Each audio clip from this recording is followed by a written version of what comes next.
बीच बड़ी खबर जबलपुर से सामने आ रही है, जहां आईएसआईएस से जुड़े आतंकी मॉड्यूल का भांडाफोड़ हुआ है। एनआईए ने एमपी एटीएस के साथ संयुक्त कार्रवाई की। जबलपुर में 13 जगहों पर रात भर छापेमार कार्रवाई की गई है। एनआईए और एटीएस की छापेमारी में 3 आतंकी और गिरफ्तार हुए हैं। सैयद ममूर अली, मोहम्मद आदिल खान और मोहम्मद शाहिद गिरफ्तार कर लिए गए हैं। तो आईएसआईएस से जुड़े आतंकी मॉड्यूल का भांडाफोड़ हुआ है। देखिए, देर रात ये कार्रवाई की गई थी। एनआईए को जैसे ही एटीएस ने रिपोर्ट सौंपी, उसके बाद ही जिम्मेदारी एनआईए ने संभाल ली और रात में छापेमार कार्रवाई और बड़ा खुलासा, 3 आतंकी गिरफ्तार हुए हैं। तो एनआईए ने एमपी एटीएस के साथ संयुक्त कार्रवाई की है। दोनों ने साथ में कार्रवाई की है। जबलपुर में 13 जगहों पर रात भर कार्रवाई चली है। घरों में दबिश दी गई, छापेमारी की गई और एनआईए और एटीएस की छापेमारी में 3 आतंकी गिरफ्तार हुए। तीनों का नाम एक बार फिर से बता देते हैं। सैयद ममूर अली, मोहम्मद आदिल खान और मोहम्मद शाहिद गिरफ्तार कर लिए गए हैं। और चलिए इस खबर पर अधिक बातचीत करेंगे। हमारे साथ संवाददाता अमित सोनी लाइव जुड़ गए हैं। अमित, देखिए, हमने चर्चा की थी, देर रात दबिश दी गई, छापेमार कार्रवाई की गई और एक के बाद एक खुलासे। क्या कुछ खुलासे हुए हैं, एक बार अपडेट दे दीजिए। बेशक प्रगति, आपको बताना चाहूँगा कि कुछ देर पहले ही हमने जिस तरीके से बताया था कि जिस चीज़ की हमने आशंका जताई की थी कि आईएसआईएस के लिए किस तरह से काम किया जा रहा है और साथ में किस तरह का मॉड्यूल है, उस बात का हमने खुद ही अंदेशा जताया रहा।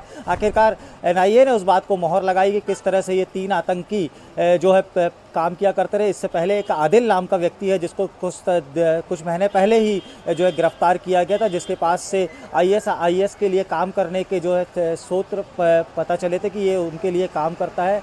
उसके बाद से लगातार उसके पूछताछ के बाद तमाम इन लड़कों के ऊपर भी निगाह रखी जा रही थी, जिनको यहाँ पे आज गिरफ्तार किया है एनआईए ने। कल रात से ही ये पूरी कार्रवाई चल रही, 10 बजे से लगातार एनआईए की लगभग 13 टीमों ने एक साथ एक क्षेत्र में दबिश दी, जहाँ से लगभग 8 से 10 लड़कों को उठाया गया, जिनसे पूछताछ की गई। लेकिन 3 लड़के जो मुख्य इस में शामिल थे, आदिल ने जिस तरीके से बताया था, जो पहले ही एनआईए की गिरफ्त में था, बताया था कि किस तरह का आईएसआई मॉड्यूल तैयार कर रही है भारत देश के अंदर जो है एक आतंक बढ़ाने के लिए, आतंक फैलाने के लिए। उस मॉड्यूल को जो है आज एनआईए ने ध्वस्त कर दिया। 3 लोगों की गिरफ्तारी हुई। उससे पहले भी जो है और गिरफ्तारियां इस मामले को लेकर के हो चुकी हैं।